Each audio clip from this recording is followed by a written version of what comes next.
L'implosion du sous-marin Titan a fait les gros titres des médias. Depuis ce terrible drame, le réalisateur du film Titanic a tenu à dénoncer les pratiques de la société OceanGate Expeditions qui selon lui sont très douteuses. Le cofondateur de la société s'est défendu auprès d'Insider.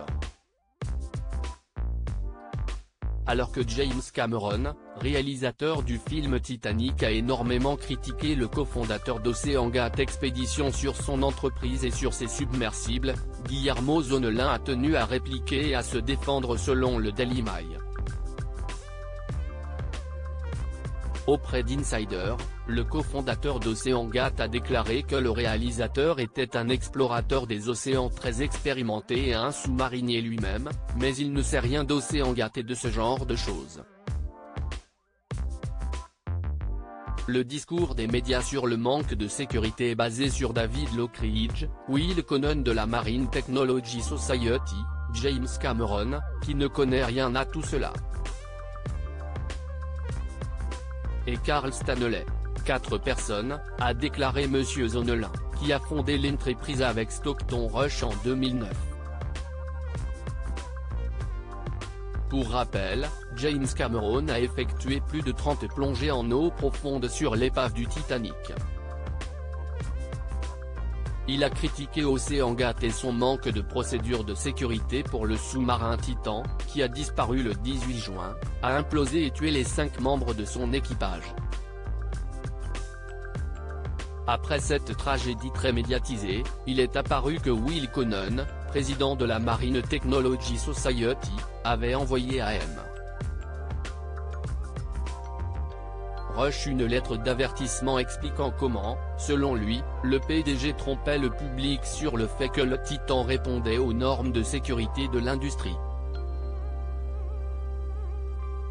Lockridge a été licencié en tant que directeur des opérations maritimes d'OceanGate après avoir soulevé des préoccupations concernant l'absence de tests non destructifs effectués sur la coque du Titan. L'expert en submersible Stanley s'est également exprimé après la catastrophe, expliquant qu'il était monté à bord du Titan lors d'un voyage d'essai aux Bahamas en 2019 et qu'il s'était inquiété de sa sécurité. Stockton était en train de concevoir un piège à souris pour les milliardaires, avait-il déclaré.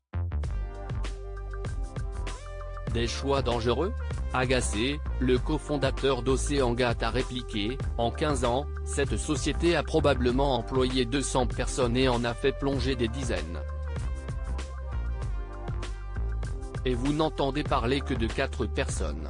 Le bon sens semble indiquer qu'il doit s'agir d'une minorité bruyante, car il y a beaucoup d'autres personnes qui ne s'expriment pas et qui ne sont pas d'accord avec ces 4 personnes. Il a également défendu la décision de Stockton d'utiliser de la fibre de carbone pour la coque du sous-marin en déclarant à la publication « Le Monde n'avait qu'un seul grand expert de l'utilisation de la fibre de carbone pour aller dans les océans profonds et il est parti maintenant ». En effet, Monsieur Rush a trouvé la mort dans la catastrophe, tout comme le milliardaire britannique Hamish Harding, 58 ans, l'expert français du Titanic Paul-Henri Nargeolet, 77 ans, et les pères et fils britanno-pakistanais Shahzada Dawood, 48 ans, et Sulman Dawood, 19 ans. En effet, James Cameron avait également critiqué la conception en fibre de carbone du Titan, considérée comme dangereuse par la communauté des explorateurs des fonds marins. Il avait déclaré qu'il y avait plusieurs points de défaillance potentiels dans le submersible Titan, et qu'un système d'alerte avait probablement prévenu les 5 membres de l'équipage qui ont péri peu de temps avant l'implosion du navire. Il a ajouté que la coque s'est brisée en très petits morceaux après l'implosion du Titan, lorsque la coque s'est fracturée sous l'effet de la pression. Un système d'alarme a probablement déclenché une alerte et l'équipage a tenté de remonter dans l'instant qui a précédé l'implosion, a-t-il conclu. Dans une autre interview à Times Radio, Guillermo Zonelin avait déclaré « J'ai participé aux premières phases du programme de développement global, lors de la construction des sous-marins qui ont précédé Titan.